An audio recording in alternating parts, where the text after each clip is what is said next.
창업을 하면은 굉장히 많은 실패를 겪으면서 좀 성장을 굉장히 좀 많이 해야 되는 집단이라고 생각을 하기 때문에 저는 창업은 성장 그리고 굉장히 좀 통증이 심한 성장이라고 생각을 합니다.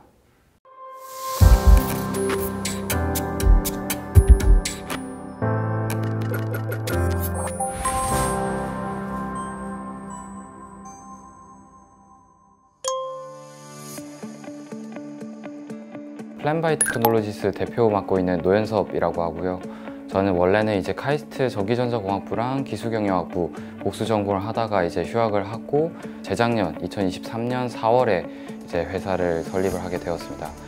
저희 회사 같은 경우에는 크게 이제 건축 분야와 부동산 분야 이 두 가지를 좀 타겟팅을 하고 있는데요. 우선 건축 분야에서는 이제 기획 설계 단계에서 간단하게 이제 설계 디자이너 분들이 3D 모델링 레이아웃만 잡아 놓으시면은 저희가 CG 렌더링 하는 것을 AI를 통해서 자동화하고 있고요. 부동산 같은 경우에는 이제 부동산 매물 에이전트들이 이 매물 같은 것들을 거래할 적에 저희가 비어있는 공간을 이제 버추얼상으로 레노베이션을 해드리는 이러한 기능을 가지고 있습니다. 저 같은 경우에는 사실 앞에 아이템을 좀 굉장히 많이 했었어요. 이제 학교 다닐 때부터 좀 창업을 준비했기 때문에 아이템 피보팅을 좀 여러 번 하는 과정을 거쳤고, 그때 마지막으로 나왔던 아이템이 이제 홈스타일링 디자이너 분들을 좀 플랫폼화해서 이제 좀 수요가 있는 그런 1인 가정에게 좀 1인 가구들에게 연결해주는 이러한 서비스를 운영을 하다가 저희가 이제 인테리어 회사분을 직접 운영하시는 분들을 대상으로 좀 인터뷰나 뭐 영업 같은 거를 많이 하고 다녔었는데, 고객들이랑 인테리어 디자이너 분들 좀 상담하는 과정에서 뭐 디자인 같은 것들을 좀 바로바로 눈으로 보여줄 수가 없다 보니까 뭐 디자인 같은 것들도 결국에 사무실로 돌아가서 작업을 하고 뭐 며칠 뒤에 또 보여주고 뭐 피드백을 받고 이런 과정을 거쳐야 되기 때문에 이러한 디자인 커뮤니케이션 과정상에서 굉장히 많은 비효율적인 부분들이 발생하고 있다라고 좀 생각을 했고, 그때 당시에 이미지 생성 AI가 굉장히 좀 핫하게 나오던 시기였어서 저희가 이러한 기술을 좀 도입을 하면은 훨씬 더 많은 부가가치를 좀 창출해낼 수 있겠다, 이런 생각에서 좀 회사를 처음에 이제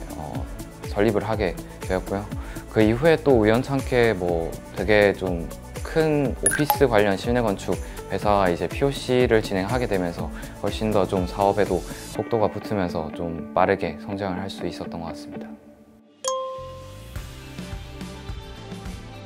저희가 뭐 최근에 진행했던 프로젝트는 크게 한 두 가지 정도 생각이 나는데, 하나는 이제 건설사랑 뭐 일반 오피스텔이나 뭐 아파트 같은 것들 새로 짓고 나서 저희가 보통 이제 모델하우스 해서 이제 방문객들을 좀 모집을 하잖아요. 그 모델하우스 안에서 이제 AI 체험형 부스를 운영을 한 적이 있습니다. 그렇게 되면 이제 저희가 키오스크에 직접 저희 솔루션을 좀 설치를 해서 진행을 했는데, 일반 방문객 분들이 오셔가지고 본인이 이제 특정 타입의 그냥 집을 구매를 하게 되었을 때 그 안에 뭐 꾸미고 싶은 방이 뭐 아이방이다, 홈오피스다 뭐 이런 식으로 선택만 하면은 저희가 그 스타일에 맞춰가지고 퍼니싱이나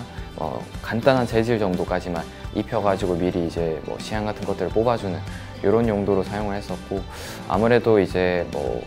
오피스텔에 대한 이제 홍보나 뭐 마케팅 측면에서 좀 효과가 있었다라고 좀 보고 있고, 그리고 두 번째로는 이제 부동산 매물 같은 것들 플랫폼화해서 데이터상으로 좀 관리를 하고 아파트 구매하는 데 좀 관심 있는 분들이 그 매물에 대한 정보를 좀 쉽게 접근할 수 있도록 이런 서비스가 있는데, 여기서는 그 특정 아파트 특정 호실에서 보이는 그런 조망권에 대한 데이터들을 전부 다 가지고 있는 상태거든요. GIS 데이터라고 해서 되게 하얀 좀 밋밋한 이미지들로 되어 있어요. 그래서 저희가 한국형 아파트나 뭐 조망권, 뭐 자연물 뭐 이런 것들을 좀 데이터 학습을 통해 가지고 저희가 좀 화이트 모델 같은 것들을 실제 사진에 가깝게 렌더링 해주는 이런 POC를 진행한 적이 있습니다. 도대체 왜 이런 어린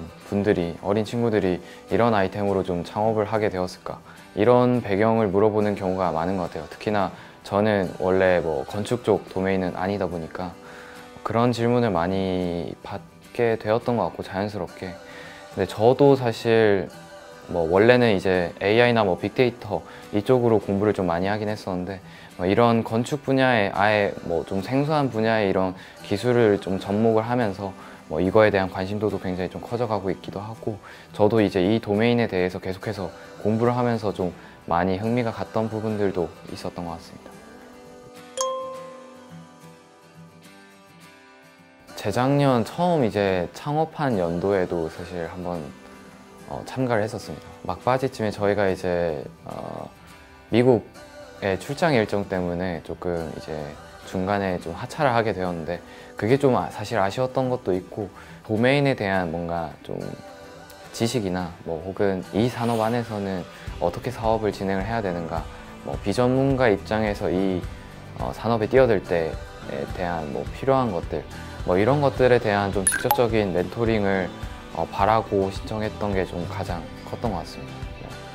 그리고 뭐 추가적으로는 저희가 뭐 투자사를 좀 찾고 있기도 했었고 그리고 이제 여기 대회에 올라오면은 도전 K 스타트업에 진출할 수 있는 그런 티켓을 확보할 수도 있기 때문에 여러모로 되게 좋은 기회라고 생각을 하고 참가를 하게 되었습니다. 이 프로그램 자체가 일단은 초기 창업 스타트업 기준으로 했을 때 되게 스텝별로 프로그램 구성이 뭐 시간도 적절하고 내용물도 되게 적절하게 분배가 되어 있다고 생각을 하고 있습니다. 그래서 저희 같은 경우에도 뭐 100% 저희가 진행하고 있는 사업과 멘토링에 대한 내용들이 뭐 일치할 수는 없지만 어쨌든 되게 잘 맞물렸던 부분들이 있어서 뭐 초기에 되게 많은 도움을 받았다라고 좀 생각을 하고 있고요. 그리고 특히나 마지막에 뭐 IR 관련해서 멘토링이나 뭐 IR 장표 같은 것들, 디자인에 대한 것들도 뭐 좀 더 이제 실무적인 것들도 사실 굉장히 좀 밀접하게 많이 도움을 주시거든요. 그리고 뭐 피칭 이런 거 관련해서도 컨설팅을 많이 받았었고 그런 부분에서 되게 다각적으로 도움을 많이 받았던 것 같습니다. 정부에서 R&D 자금을 매칭을 해주는 프로그램인데요. 아무래도 이제 뭐 스타트업 같은 경우에 R&D에 좀 많은 돈을 투자할 뭐 금액이 없기 때문에 뭐 특정 팁스라는 걸 이제 운영하는 그런 VC들로부터 투자금을 받고 정부에서 이제 뭐 R&D 자금을 좀 매칭해주는 이런 형태고 저희 같은 경우에 이제 딥테크 팁스라서 이제 VC에서 3억 이상 투자를 하면은 뭐 마케팅이랑 뭐 R&D 자금, 사업화 자금 뭐 이런 거 포함해서 17억 정도 자금 지원을 받게 되었습니다. 저희 같은 경우는 지금 현재는 이제 2D 이미지만을 좀 처리를 하고 있습니다. 아무래도 3D 상으로는 당장은 이제 건축 도메인, 특히나 실내의 뭐 가구 오브젝트 이런 것들을 좀 섬세하게 생성하는 데는 좀 무리가 아직까지는 있기 때문에 저희는 당장 도메인에 좀 적용하기 위해서 2D 이미지를 활용을 하고 있는데 R&D 자금을 통해서는 좀 3D 에셋을 직접적으로 AI 기반으로 생성을 하고 그 다음에 뭐 편집 기술까지도 기술 개발을 진행을 할 예정입니다. 만약에 뭐 이렇게 되면은 저희 뭐 일반 설계하시는 분들이 이제 3D로 보통 작업을 많이 하시기 때문에 3D 작업 프로세스 안에서 저희가 AI를 통해서 좀 개입하고 그 이후 단계까지는 뭐 빠진다던가 뭐 이런 식으로 좀 작업 프로세스 상에 훨씬 더 좀 더 밀도 있게 어플리케이션이 가능할 것으로 보고 있습니다. 사실 뭐 위기일 수도 있긴 하지만 저희는 오히려 또 기회라고 보고 있습니다. 일단 AI라는 것 자체가 결국에는 사실 지금까지는 되게 테키한 그런 분야에서만 좀 많이 활용이 됐었는데 되게 접근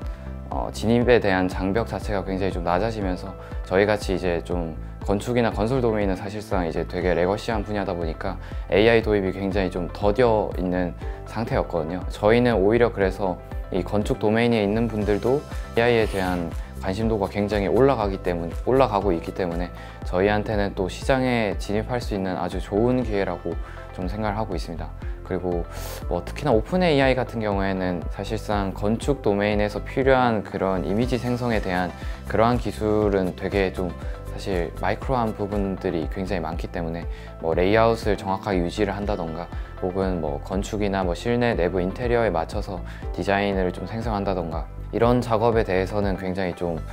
작은 파트이기 때문에 사실 그 파트에 대해서는 저희가 훨씬 더 이제 도메인에 적용을 좀 잘할 수 있을 것이라고 보고 있기 때문에 그래서 위기라고 생각하고 있지는 않습니다. 저희 같은 경우에는 엔터프라이즈용 솔루션을 좀 운영을 하고 있는 이유도 아무래도 그 현업에 종사하고 있는 분들로부터 훨씬 더 밀접한 피드백들을 많이 받아볼 수 있기 때문에 저희는 이제 뭐 당장은 뭐 당연히 그 건축 도메인에 있는 분들의 좀 AI를 활용한 엄청나게 높은 생산성을 좀 일으키는 모습을 보고 싶은 게 있고요. 뭐 좀 더 구체적으로 설명을 드리자면은 이제 엔터프라이즈 고객사 같은 경우는 저희가 뭐 일반 건축 건설 도메인뿐만 아니라 뭐 부동산이나 뭐 플랜트 쪽이나 공장 플랜트 쪽이나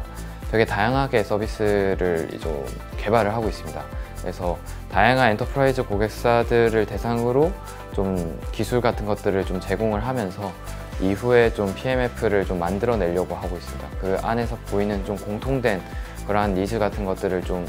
묶어가지고 저희가 좀 최대한 빠르게 스케일러블한 그런 비즈니스 모델이 나올 수 있도록 좀 계속해서 노력을 할 생각입니다.